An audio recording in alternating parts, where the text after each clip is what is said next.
নমস্কাৰ, director of health services আছামৰ আণ্ডাৰত গ্ৰেড 3 নন টেকনিকেল পষ্টৰ কাৰণে কেইটামান পষ্ট ওলাইছে আৰু এই পষ্টখিনিৰ কাৰণে আপোনালোকে কেনেকৈ এপ্লাই কৰিব আৰু কি কি ডকুমেণ্টছ লাগিব সেইটো ডিছকাছ কৰিম এই ভিডিঅ'ত। ইয়াত যিখিনি পষ্টৰ কাৰণে এডভাৰটাইজমেণ্ট ওলাইছে সেইটো হ'ল আপোনাৰ গ্ৰেড 3 নন টেকনিকেল আৰু ইয়াত আপোনাৰ health educator junior assistant account assistant কাম LDA আৰু বেচিক হেল্থ ৱাৰ্কাৰৰ কাৰণে পষ্টখিনি ওলাইছে। আৰু এই পষ্টখিনিৰ কাৰণে আপোনালোকে এপ্লাই কৰিব পাৰিব 12 ছেপ্টেম্বৰ 2025 টু 21 ছেপ্টেম্বৰ 2025, ঠিক আছে। আৰু এই পষ্টখিনিৰ কাৰণে আপোনালোকে এপ্লাই কৰাৰ কাৰণে আপোনাৰ এইটো ৱেবছাইটত অফিচিয়েল ৱেবছাইটত গৈ আপোনালোকে এপ্লাই কৰিব পাৰিব www.dhs.assam.gov.in এইটো ৱেবছাইটত গৈ আপোনালোকে এপ্লাই কৰিব লাগিব। আৰু ইয়াত গ্ৰেড 3 নন টেকনিকেল যিখিনি পষ্ট আছে কেটাগৰী ৱাইজ এইখিনি পষ্ট হ'ল আপোনাৰ ফাৰ্ষ্ট যিটো পষ্ট হ'ল সেইটো আপোনাৰ হেল্থ এডুকেটৰ।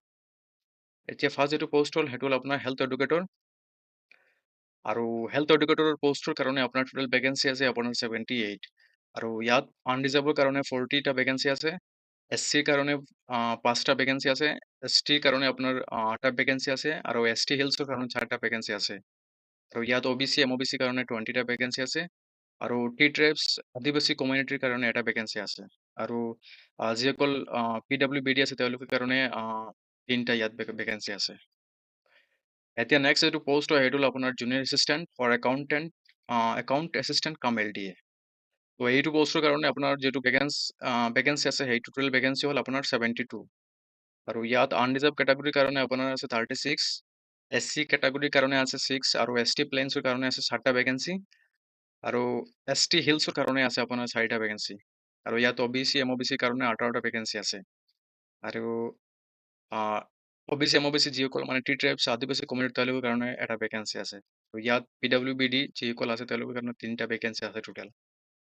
আৰু লাষ্ট যিটো পষ্ট হয় সেইটো হ'ল আপোনাৰ বেচিক হেল্থ ৱাৰ্কাৰ আৰু বেচিক হেল্থ ৱাৰ্কাৰৰ কাৰণে আপোনাৰ টোটেল যিটো ভেকেঞ্চি আছে সেইটো হ'ল আপোনাৰ 41 আৰু ইয়াত কিন্তু আপোনাৰ আনৰিজাৰ্ভ কেটাগৰীৰ কাৰণে 21টা ভেকেঞ্চি আছে আৰু SC কেটাগৰীৰ কাৰণে 3টা ভেকেঞ্চি আছে, ST প্লেইনছৰ কাৰণে 4টা আৰু ST হিলছৰ কাৰণে 2টা আৰু OBC MOBCৰ কাৰণে 11টা ভেকেঞ্চি আছে, ঠিক আছে। ইয়াত কিন্তু টি ট্ৰাইবছ কাৰণে কোনো ভেকেঞ্চি নাই আৰু PWBD কেণ্ডিডেটছৰ কাৰণে 2টা ভেকেঞ্চি আছে ইয়াত। এইখিনি আছিল আপোনাৰ কেটাগৰী ৱাইজ ভেকেঞ্চি ডিটেইলছ। এতিয়া কথাটো হ'ল আপোনাৰ এই পষ্টখিনিৰ কাৰণে কি কি কোৱালিফিকেশ্যন লাগিব, কি কি কোৱালিফিকেশ্যন হ'লে এই পষ্টখিনিৰ কাৰণে আপোনালোকে এলিজিবল হ'ব, ঠিক আছে। তো ইয়াত ফাৰ্ষ্ট যিটো পষ্ট হয় হেল্থ এডুকেটৰ, এই পষ্টৰ কাৰণে কিন্তু আপোনাৰ graduate in any discipline from government recognise university and applicant must possess minimum 6 months diploma in computer application. তো হেল্থ এডুকেটৰ কাৰণে আপোনাৰ যিকোনো গ্ৰেজুৱেশ্যন হ'লে হ'ব, লগতে আপোনাৰ 6 monthৰ কম্পিউটাৰ ডিপ্ল'মা লাগিব, ঠিক আছে। ডিপ্ল'মা ইন কম্পিউটাৰ এপ্লিকেশ্যন এইকাৰণে এটা চাৰ্টিফিকেট লাগিব 6 monthৰ কাৰণে। আৰু ইয়াত আপোনাৰ যিটো পে স্কেল হয় সেইটো আপোনাৰ 14,000 to 70,000 আৰু এই পষ্টৰ কাৰণে যিটো গ্ৰেড পে হ'ব সেইটো আপোনাৰ 7,600। এতিয়া ছেকেণ্ড যিটো পষ্ট হয় জুনিয়ৰ এছিষ্টেণ্ট অৰ একাউণ্ট এছিষ্টেণ্ট কাম LDA। তো এইটো পষ্টৰ কাৰণেও ছেইম কোৱালিফিকেশ্যন হয়, আপুনি যিকোনো ডিচিপ্লিনত আপোনাৰ গ্ৰেজুৱেশ্যন হ'লে হ'ব আৰু লগতে আপোনাৰ 6 monthৰ কম্পিউটাৰ ডিপ্ল'মা চাৰ্টিফিকেট লাগিব, ঠিক আছে। আৰু এই পষ্টখিনিৰ কাৰণে আপোনাৰ পে স্কেল যিটো হয় সেইটো আপোনাৰ 14,000 to 70,000 আৰু ইয়াৰ কাৰণে যিটো গ্ৰেড পে আছে সেইটো আপোনাৰ 6,200 হ'ব। আৰু তাৰ যিটো পষ্ট হয় সেইটো হ'ল আপোনাৰ বেচিক হেল্থ ৱাৰ্কাৰ। এই পষ্টৰ কাৰণে আপোনাৰ কোৱালিফিকেশ্যন ছেইম হয়, গ্ৰেজুৱেশ্যন ইন এনি ডিচিপ্লিন আৰু লগতে আপোনাৰ 6 monthৰ কম্পিউটাৰ চাৰ্টিফিকেট লাগিব। আৰু এই পষ্টটোত আপোনাৰ যিটো পে স্কেল হয় সেইটো হ'ল আপোনাৰ 14,000 to 70,000 আৰু গ্ৰেড পে যিটো হয় সেইটো হ'ল আপোনাৰ 5,600। তো এতিয়া আপোনালোকে আৰু কি কি ডকুমেণ্টছ আপোনালোকৰ লাগিব সেইটো এতিয়া চাম, ঠিক আছে। তো এতিয়া নেক্সট যিখিনি ডকুমেণ্ট লাগিব সেইটো হ'ল আপোনাৰ কিন্তু এমপ্লয়মেণ্ট এক্সটেনশ্যন চাৰ্টিফিকেট লাগিব। আপোনাৰ এমপ্লয়মেণ্ট এক্সটেনশ্যন চাৰ্টিফিকেট আপোনাৰ গ্ৰেজুৱেশ্যনৰ ডিগ্ৰী এড হ'ব লাগিব আৰু কম্পিউটাৰ চাৰ্টিফিকেটখিনি এড কৰি দিব, সেইটো কিন্তু মাষ্ট, ঠিক আছে। এপ্লাই কৰাৰ আগতে কিন্তু এইটো আপোনালোকে ৰেজিষ্ট্ৰেশ্যন কৰিব।